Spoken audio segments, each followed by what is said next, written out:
Greetings, everyone. M.K. Mueller here, author of 8 to Great and a bunch of other books. And I'm so excited to offer at the beginning of the school year a quiz for our teenagers.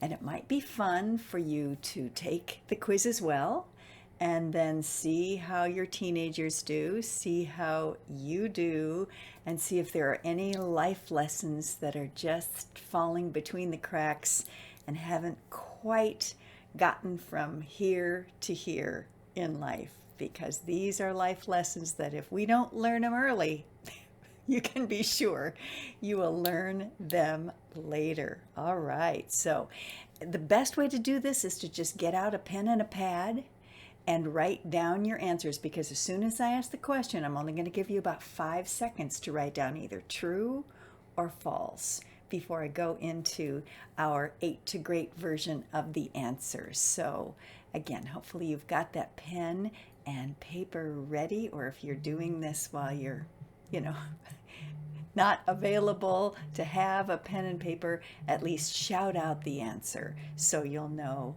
yours versus what we are proposing. All right, we ready? Here we go. Number one, power is a good thing. Well, hello. That's pretty simple, right? True. Power is a good thing. Here we go. We talk about something called the power pyramid. And one of the things that I've learned from my many years of research into what the most happy, healthy, and successful people do and what they know is that they know that we wake up at 100% power. Yep, we wake up with what I call dolphin energy, right? At, well, you could call it puppy energy or 2-year-old energy. In other words, before we do this thing that we unfortunately learn to do, we wake up in a great mood, but then we find our brain going to thoughts that don't feel good, like, oh my gosh, I've got so much work to do. Oh my gosh, I forgot to do that yesterday. Oh my gosh, I hope I don't. Okay, yeah, we know those, right? Regret about the past, worry about the future, instead of just living in the moment like the 2-year-old and the puppy and the dolphin do so well. So, first of all, we're all in agreement that power is a good thing. So, here's the reality. Why do we do? This is number 2. The worst thing we can do with our power is to give it away. True or false? The worst thing we can do with our power is to give it away. Okay? You ready? Of course, again, that's true. So some of us think the worst thing we can do with our power is abuse it or use it to hurt other people, but we only do that if we've done the other one first, and that is to give away our power. And the way we give away our power is by choosing thoughts that don't feel good, by staying focused on thoughts that don't feel good. Let me give you an example from this week in my life. I was playing pickleball with some friends the other morning, and I had a speaking engagement later on in the day, but I could play pickleball, have my hour to go home and shower and get ready, and still get on the road and be there in plenty of time. Except that a friend came over and said, I think you have a flat tire. Surely enough, I had a flat tire. So I had a whole bunch of choices, right? I could have immediately gone into what negative thoughts. Come on, teens. What's the most negative thought I could have had about that flat tire? Yeah, I shared this with the teenagers that I was speaking to the other day, and they all gave me great examples. For example, oh my gosh, why does this stuff always happen to me? Ugh. That's a not good feeling thought that can pull us down the power pyramid and drain us of our energy. Or, oh my gosh, I just got new tires, X amount of time ago, and now where am I going to get money for another new $250 tire? Oh my gosh, and go way into worry, right? That my whole life is collapsing. So I can either go into the past about why do these things always happen to me. I can go into the future about how terrible and awful the outcome of this simple problem is going to be. or I can simply do what I did, which is I stayed in the present moment, I took a deep breath, and I tried to do the math. I need to call some help. So I called some help and they said, oh, well, since there's so many cars on the road, the earliest we might be able to send somebody out to help you is probably 60 or 90 minutes. Okay, so doing the math, let's say 60 minutes, best scenario. So he comes, he fixes it, he puts on the spare, then I drive the spare over to the tire company, then I get the tire company hoping that they have the right tire to put a tire on my car, and so that I can drive 2.5 hours to my presentation to these teenagers. Not going to happen. I'm not going to make it in time, right? So what did I do? I simply called the location and said, I feel badly because I had to cancel last time because of the COVID situation, but this time I have to cancel because I have a flat tire. And, I'm so disappointed, but I really look forward to rescheduling. And they were disappointed too. And we hung up. Okay, so I'm going to come back to that story in a few minutes, but I just want us to know that the worst thing I could do with my power is, first of all, go into those way negative thoughts that include way much about the past, too much about the future, and therefore get into a terrible mood. Or I could do what I did, make my phone calls, and then I went back to playing pickleball until the repair guy got there to fix my tire. Okay, all right. So, number 3. My most important job right here, right now, talking with you, is to help you feel better and be more successful. True or false? Okay, teens, are you ready? My most important job is to, right now and right here, is to help you be happier and more successful. True or false? That one is false. What we find is, when we choose thoughts that feel good, we feel good. That makes sense, right? And when we feel good, what happens? When we feel good, we have more, come on, fill in the blank, 5 things. When we feel good, we have more power, yeah.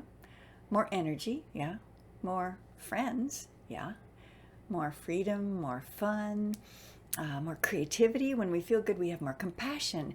When we feel good, we have more courage and we take more risks. When we feel good, guys, there are 250 correct answers for this phrase.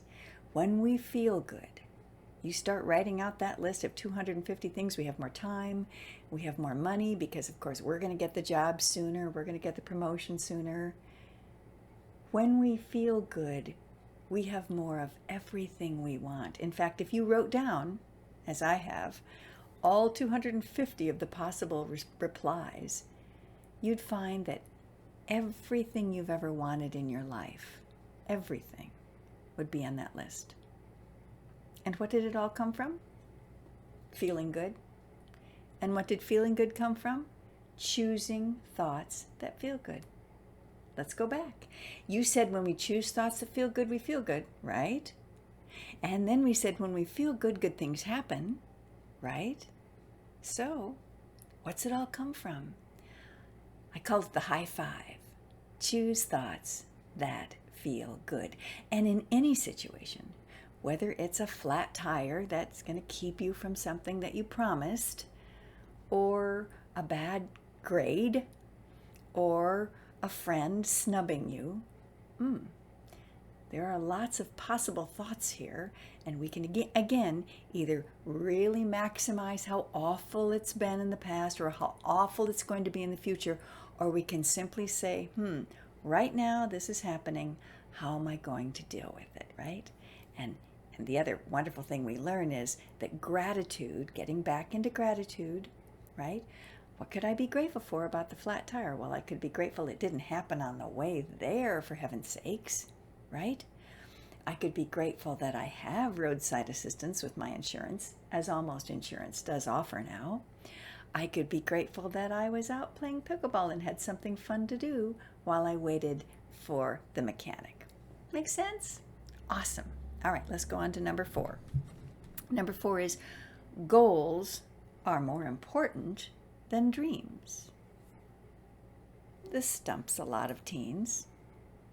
Doesn't seem like it would be true, does it? Because, well, I mean, all you hear about in school is goals.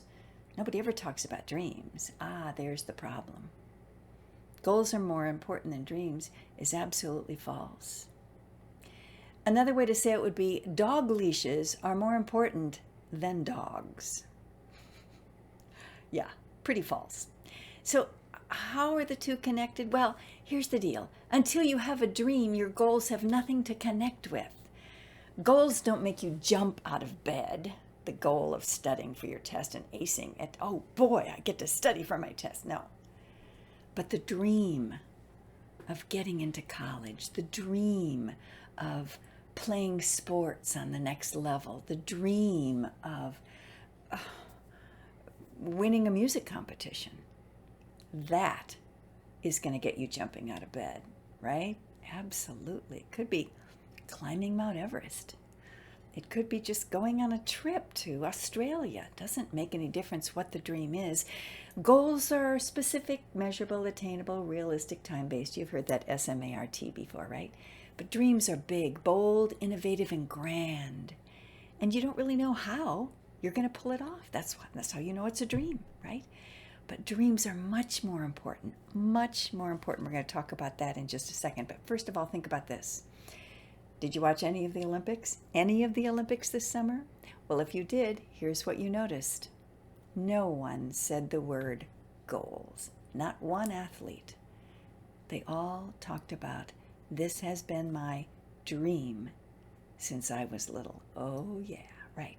It's dreams that foster greatness, and all of us have the potential to be great, whether that's a great friend, whether that's a great athlete, whether that's a great video game creator, whether that's a great skateboarder. And wasn't that amazing? Did you guys notice?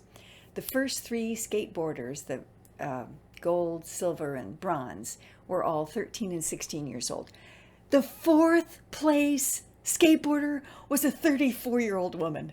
Whoa! I'm so proud of her.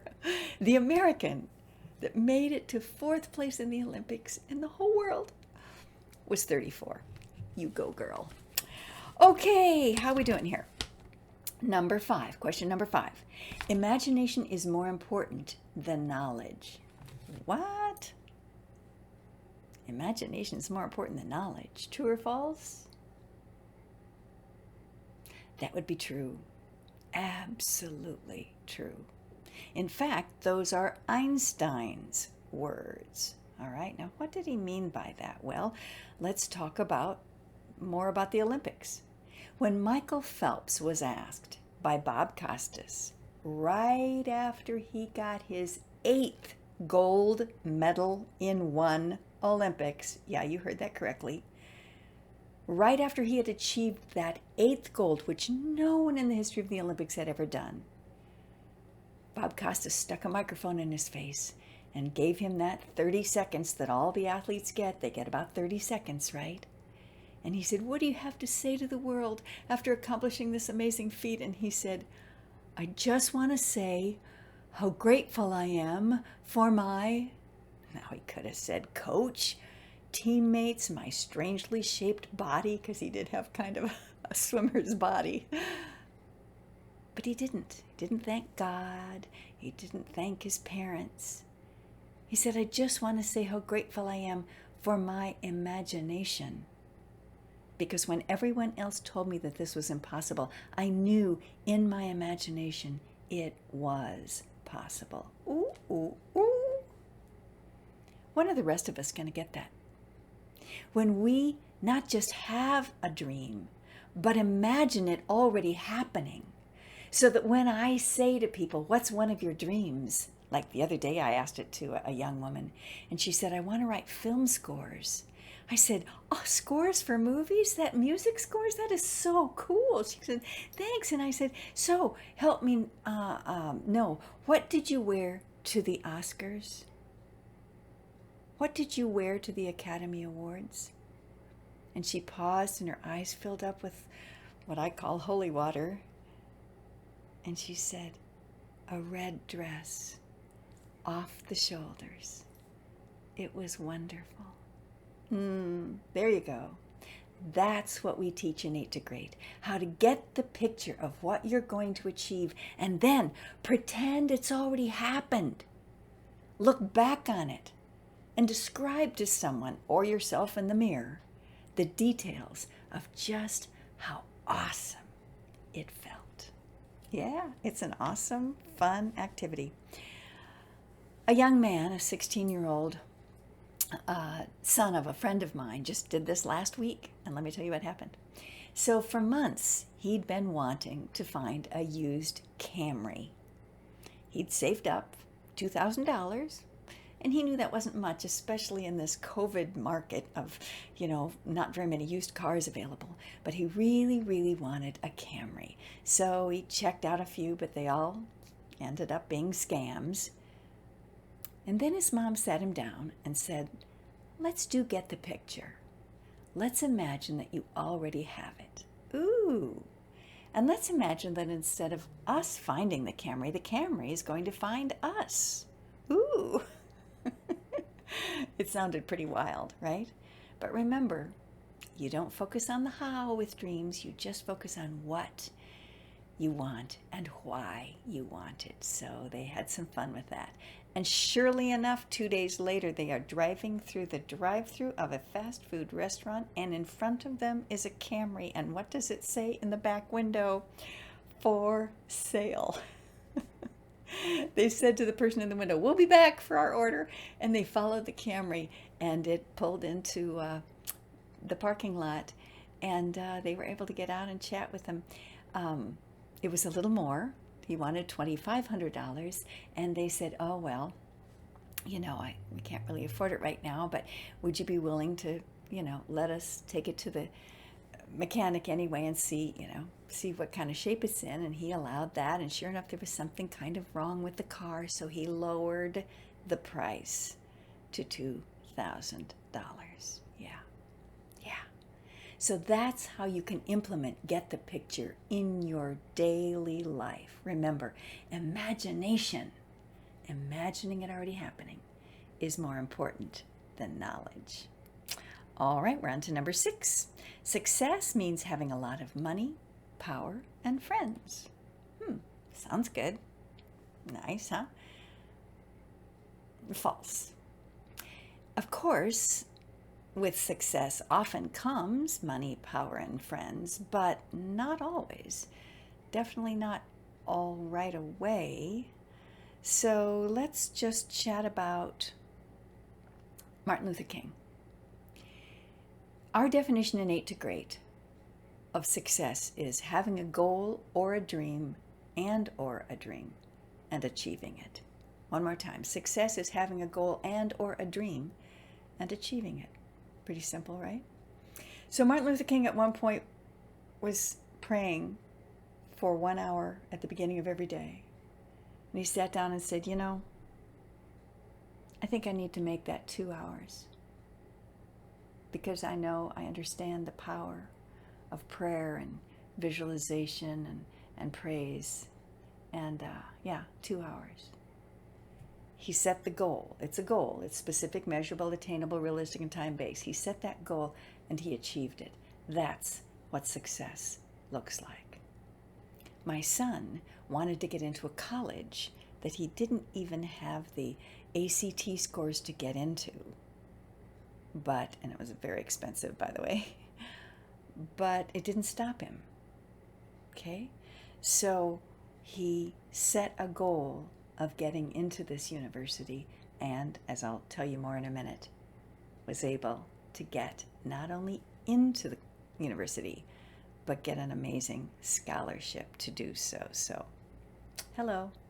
Again, setting a goal and achieving it. Make it as small as you want to get started, but make a goal or set a dream so that you can watch it be manifested. Number 7, some people are just luckier than others. Really? Luck. That one would be false, because there's really no such thing as luck, unless you say we make our own luck. Okay? Was I lucky that what happened with the mechanic was he came, looked at the tire and said, "Oh, you just have a nail in your tire." And I said, "Okay." And he goes, "Well, that means I can just plug it." And I go, "Okay, what does that mean?" And he said, "Well, you'll be able to drive away on it." And I said, "I don't need to go get another tire?" "Nope." Check mark, saving me $250. And I said, "Okay." And he said, "Yeah, it'll take me about 5 minutes." It took him about 5 minutes to plug that hole. And surely enough, I was able to drive away. So I called that location and I said, "You know what? I'm going to be a little late, but I think I can still make it there in time," because I'd given myself some padding. And I was able to give the talk, and I was so grateful for those teenagers in my audience. They were just amazing. So let's go back to my son and that university. So what he did was he got the picture of what he wanted, and then he took the second step of the 8 to Great process, which is you get the picture and then you take the risk. So he called the dean of the business college and he said, "I would like my beginning interview, not beginning interview, but my interview to see if I get into the college, to be with you if I could, please, Dean." And Dean didn't give very many of those interviews, but he gave one to my son. And so he was able to impress that dean in just a half an hour conversation, enough that when he got home, the dean had sent him an email saying, "Zach, you're not just going to get into this university, you're going to be a star. And I just went out into the hallway and did a cartwheel in your honor." What? 2 weeks later, Zach received a letter saying, "You are the recipient of a $40,000 presidential scholarship." 2 of us were grateful for that one. Think about it, guys. Think about it. He did not apply for that scholarship. He did not have the ACTs to even get into the college because he has test anxiety. And yet, he had imagined, he'd even bought a windbreaker with the name of the university on it and worn it when he met with the dean. Hello? See how this works? Okay. Couple more. Successful people play it safe. Nah. That wasn't safe what my son did. Okay? I don't know if you remember with the Olympics, the marathon runner that won bronze. Yeah. It was the 3rd marathon she had ever run. Her first marathon was for the Olympic trials. Then she ran one more. Her next 3rd marathon of her life was in the Olympics, and she won bronze. Do you think maybe successful people don't play it safe? Yeah, that one's false, because successful people, it's been shown, take 20 times as many risks as unsuccessful people, which means they make more mistakes. It's kind of like Edison, when the reporter came in and said, "Sir, we've seen over 3,000 attempts at patents for this thing you're calling the battery. Sir, how does it feel to have failed 3,000 times?" And he took his glasses off and said, "Failed? I've learned 3,000 ways not to do it. Get out of my office." Successful people definitely do not play it safe. 2 more.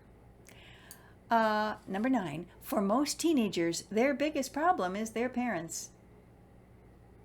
That too would be false. So I have a little fun thing to do here. In this Puffs Kleenex box, I have your biggest problem. I really do. Yep, it's right here. Would you like to see it?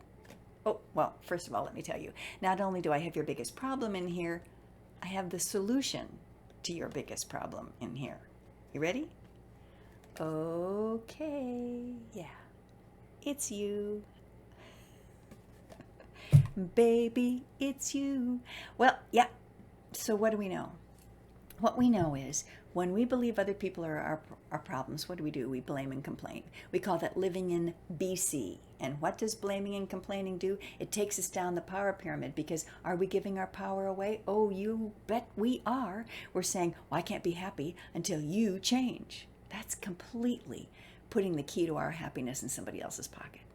So stop waiting for anybody else in your life to change, okay? It's your time right now. It's your time to shine. And nothing and nobody can get in your way when you understand how this works. So instead of BCing, blaming and complaining, we can AD, and that's going to take us back up the power pyramid. And AD means to act as well as to dream. So don't just dream. Don't just think about getting into that university. Don't just think about getting that Camry, right? You got to take the risks, whether it's the risk of believing or the risk of calling the dean of the business college, okay? Finally, number 10, anger and sadness are the two most common negative feelings. True or false? Anger and sadness are the two most common negative feelings. The problem with this is the word negative. There's no such thing. Mad and sad are like yin and yang. They're two sides of the same coin. We always have them at the same time. Think about the last time that you were really angry. You were also sad. Think about the last time you were really sad. You were also angry. Think of anger as your angergy, your fire energy. And when you have too much fire, what do you need? You need your water energy, and that's sadness. Okay?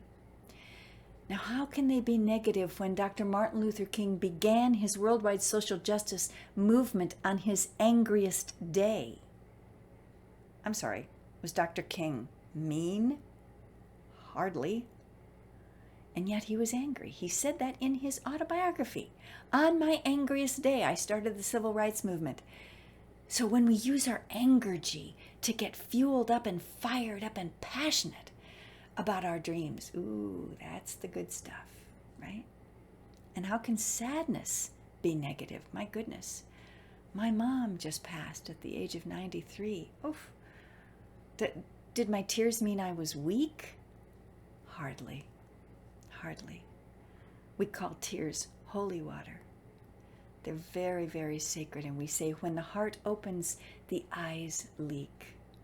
So, dear teens, let your hearts be open to life, and you'll find yourself sometimes tearing up at how beautiful a sunset is, how beautiful a friendship is, or how sad you are when it's time to say goodbye. All for now, dear hearts. Thanks so much for taking the quiz. Hey, if you want to, email me at mk@8togreat.com and tell me how you did on the quiz. mk@8togreat.com, or you can check me out on Facebook. And again, MK Mueller, Mueller. Thanks so much, everybody. Take care.